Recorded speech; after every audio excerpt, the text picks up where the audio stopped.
Thanks so much for joining us today, Representative Wood. I wanted to get your take on the issue of data collection when it comes to not just opioids, but medical issues in general. Well, I think we collect a significant amount of data. The problem is that an awful lot of that data at this point in time is siloed, and a lot of it is hidden behind issues of privacy, issues of data security, and issues of laws like HIPAA, which literally shut down an awful lot of data transfer between providers and between patients and their families, et cetera. Unfortunately, it didn't shut down any data exchange between providers and the insurance company, but it did, particularly among providers, and really kind of limited to some extent learning abilities, et cetera, associated with that. So it makes it a little bit harder for government agencies to realize some of these health issues that are happening in real time then, from my understanding. I think it does. You know, if you look at the opioid crisis, which is really plaguing our nation at this point in time, my understanding is that even law enforcement is having difficulty finding out the occurrence of incidences and the trending of that. So they're having difficulty trying to figure out where new trafficking is occurring, et cetera, when new drugs are entering the streets. So we haven't figured out yet very well how to exchange data, and that is of significant concern. I think we're making significant strides with respect to some of these issues and the opioid crisis. For instance, we're going to have a signing ceremony later on today for House Bill 12, which I think is a significant step. Small, but significant step with respect to the opioid crisis. But there's a lot more we need to do. And can you explain what House Bill 12 does and how it affects the opioid crisis? Yes. House Bill 12, the original legislation was put in 3 or 4 years ago. And basically, what it was is legislation that would allow non-prescribers, et cetera, to have access to naloxone or Narcan, which is a opioid antagonist. It reverses the effects of opioid overdose. And it's very important that the first person on scene be able, that finds an unconscious patient who has overdosed on opioids, to administer that drug. And this allowed that to happen for the most part. House Bill 12 was just correcting some language ambiguity that some people were concerned about that didn't limit their liability associated with what they were doing. The whole idea of the original language was to make sure that non-healthcare providers would have access to and be able to use naloxone or Narcan, okay? So police officers. The police officers, et cetera, and it succeeded in that. Where it didn't succeed is to have non-healthcare agencies such as fire departments, police departments, hospitals, any entity that wanted to do some kind of outreach, and the typical outreach would be the following. The pharmaceutical company would donate 1,000 naloxone kits to some church organization that was going to have a spaghetti feed, and they would put on a spaghetti feed. They would invite the community in. They would hand out the naloxone kits so that everybody who had an interest could learn how to use that drug, administer that drug, when they found somebody who they knew to be overdosed on opioids. The drug is extremely safe. As a matter of fact, the FDA is getting ready, as I understand it, is in the final stages of taking that off of the legend drug list and putting it over the counter, which would be even better. But this legislation just clarifies that those entities can do that. So it will significantly increase the ability to educate and further distribute naloxone. Big accomplishment for you getting that bill passed so early in the session. Another big issue on your plate is Medicaid expansion. As chairman of the Health and Welfare Committee, a lot of these Medicaid issues are going to end up in your committee. Where are we in the discussion when it comes to funding Medicaid expansion and passing potential sideboards? Well, as you know, the Governor Little, he was governor for 12 years, so everybody's kind of in the habit of saying that. But we've all done it. Governor Little has, everybody knows, campaigned on the Idaho Way. And what is the Idaho Way? Well, I think that differs a little bit in everybody's mind. But basically what it is the following. You know, Idaho has not expanded Medicaid to everybody, as some states did even before the Affordable Care Act, for the reason of cost. And Idaho has always just maintained the federally required populations to be on Medicaid. At this point in time, the standard FMAP rate that Idaho has been operating under is roughly 70-30 for, I don't know, the last 20 years or so. Meaning the federal government pays federal 70%, government, the state pays 30%. Correct. With the advent of the Affordable Care Act, or passage of the Affordable Care Act, that went to 90% federal dollars, 10% state dollars. Well, all of a sudden now that becomes affordable, particularly if you take into account what we've been spending in health care that would currently be covered by Medicaid. It actually turns out to be less of an expenditure on the part of the state to expand Medicaid. But what happens in the future if things change? What would happen all of a sudden if the static FMAP rate under the Affordable Care Act changed from 90-10 and went back to 70-30 or even went to 50-50 like most states are? That would be a budget buster for the state of Idaho. Also, we think that there are a couple of other programs that are really needed. First of all, an IMD waiver. As you well know, IMD is an acronym for Institute for Mental Disease. And what those are is freestanding psychiatric hospitals. We have 3 in the state of Idaho, 2 that are currently operating, State Hospital South and Intermountain Psychiatric Hospital here in Ada County. And then there is a new one coming online that is supposed to be accepting patients in the next few weeks, Cottonwood Psychiatric Hospital. We need those providers. And they currently are not set up to accept Medicaid patients. They currently are not allowed to accept Medicaid payment. Now, the SUPPORT Act passed by Congress to help fight the opioid crisis does allow for those institutions to admit and accept Medicaid dollars for co-occurring disorders, as long as one of the co-occurring disorders is substance use disorder. But we also need the IMD waiver to be able to treat pure mental illness associated with the expansion of Medicaid. So that waiver is required just to have enough providers in the state of Idaho. The good thing about it is that is a fairly well recognized waiver, and has been all 21 states that have currently applied have been accepted for that. 8 states are in the process of applying right now. So I see that as, you know, it's those kinds of waivers and sideboards. Everybody refers to all of those as sideboards. But that is sideboards that we want.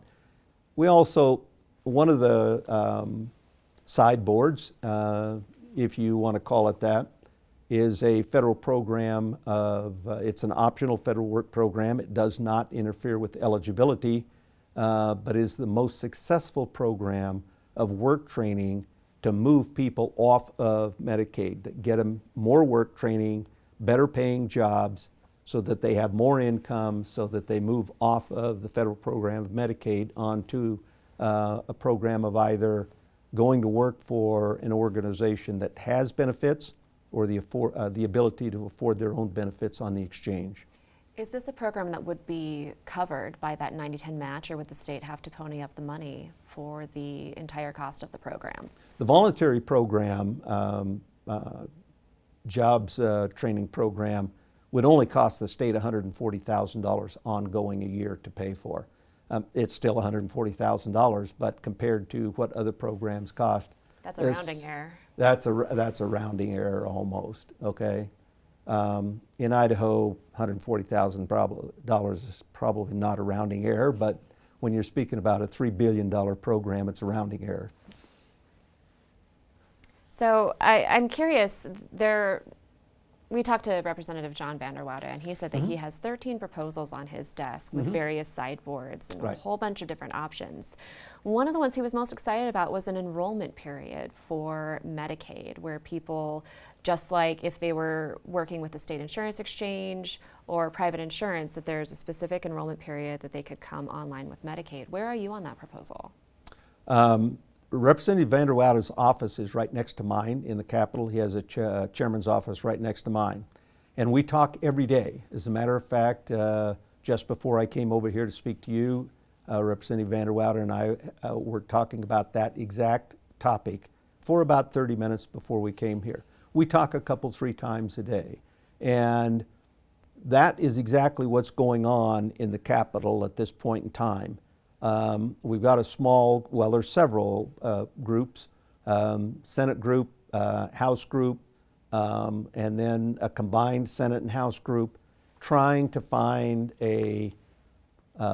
craft a bill that has the appropriate sideboards on it that we can get through both houses. And that's one of the issues that we are trying to define now. I think that, and as I have spoken with Representative Vanderwoude, I think it would be important to know who we have out there and try to get them signed up as soon as possible. If people are going without health care, that's not a good thing. So whatever we can do to get them to sign up right off of the bat with an enrollment period or whatever, as I expressed my concerns to Representative Vanderwoude is, I think as long as you don't try to interfere with the eligibility of people, and as long as you don't try to interfere with the ability to sign up at any point in time in the year, which is a federal requirement, I don't have a problem with that. I think if you try to craft it exactly like Medicare is or the state exchange is, which means you can't sign up other than at a specific time during the year, I don't think that waiver would be approved. So it would be, I agree with Representative Vanderwoude that if we could get most people to sign up at a specific period of time so we knew what to budget for, we could anticipate the budget, we could also then make sure that people got their preventive care, and as we move to managed care, we could put them with the right providers to get that done. So I think he's got an excellent point there as long as we craft it correctly. 2 other proposals we're hearing about in the Capitol are extending the SNAP benefit requirements to Medicaid and also making sure that groups like Planned Parenthood don't get any of those Medicaid dollars. Walk me through where you are on those proposals. Okay, with respect to work requirements, the one that I would favor by far is the one that has shown the best results in getting people from Medicaid to a higher paying job so that they are off of the federal program and onto a private program, either through a private employer or the able to buy their own. The one that has done that is the voluntary work training program. The other one, the one that mirrors the SNAP benefits, is not. That is a requirement. It does affect eligibility, and although there are so many excluded populations in that it doesn't really affect very many people in terms of eligibility. But it does cost. It'll cost $2.9 million the first year and $1.9 million annually to run that. In my personal view, I'm not sure that's worth it. And it doesn't show as good a results of getting people off of Medicaid onto a private program than that one does. As a matter of fact, the SNAP benefit program cost us $800,000 a year, and I don't think we're getting that much out of it.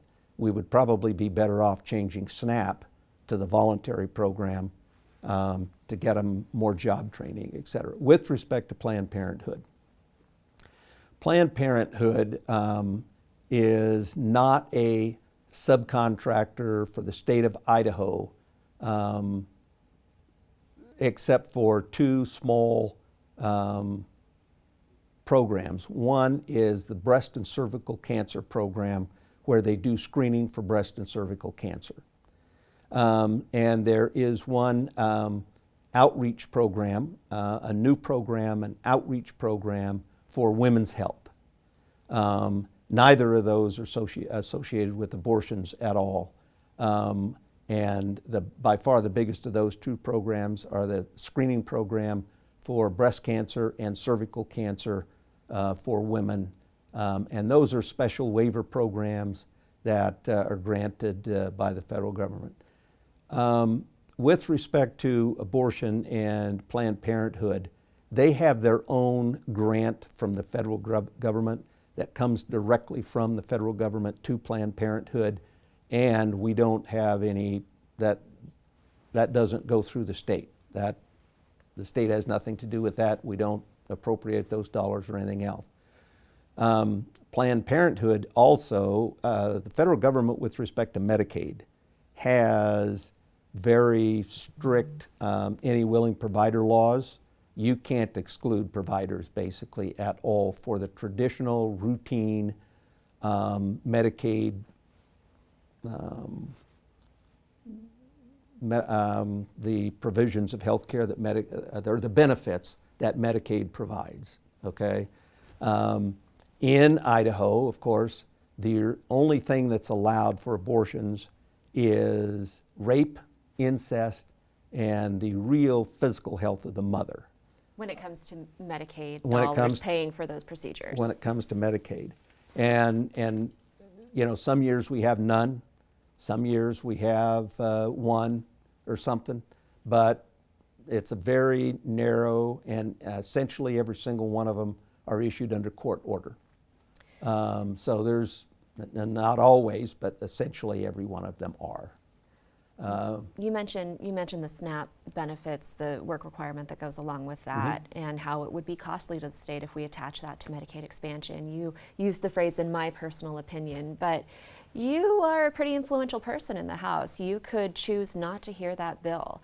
If a proposal comes in front of your committee that you are adamantly opposed to, would you hold that bill and not let your committee vote on it?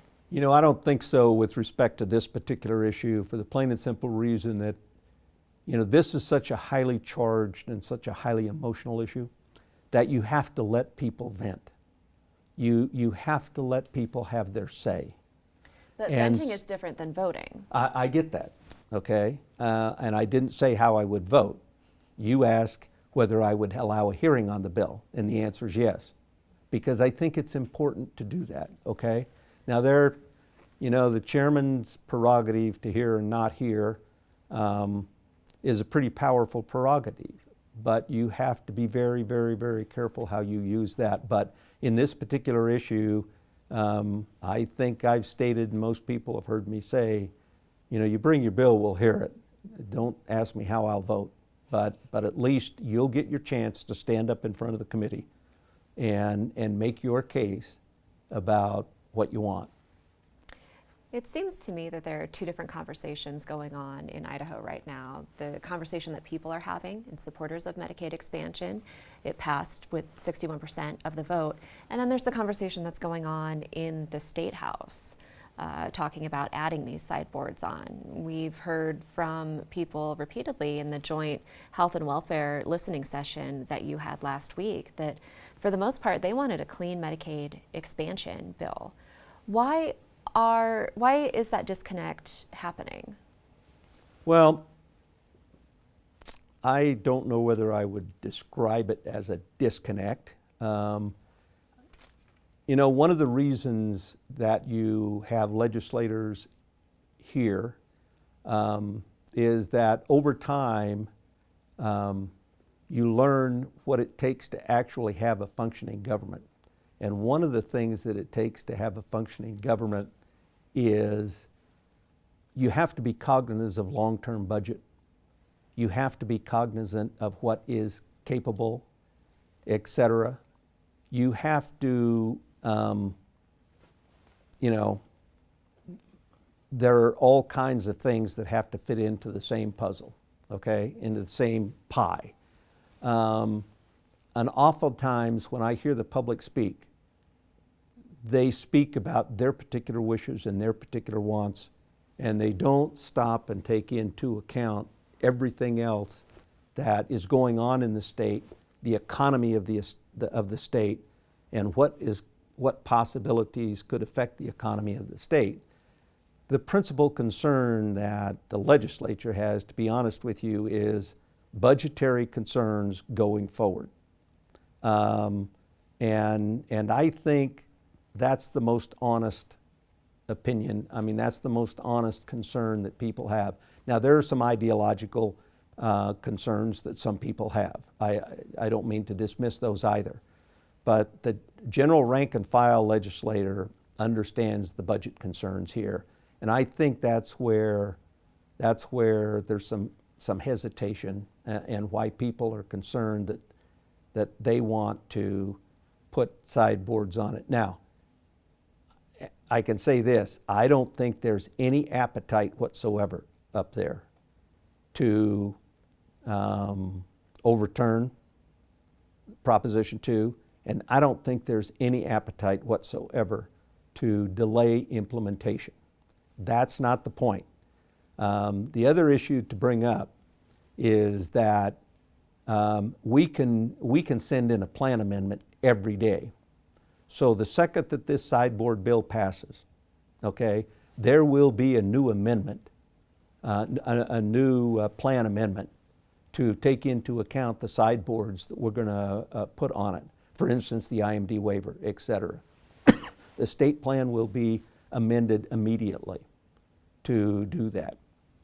So, the concern about we have to delay sending in the current amendment to the state plan until we get a waiver, that's just simply not true.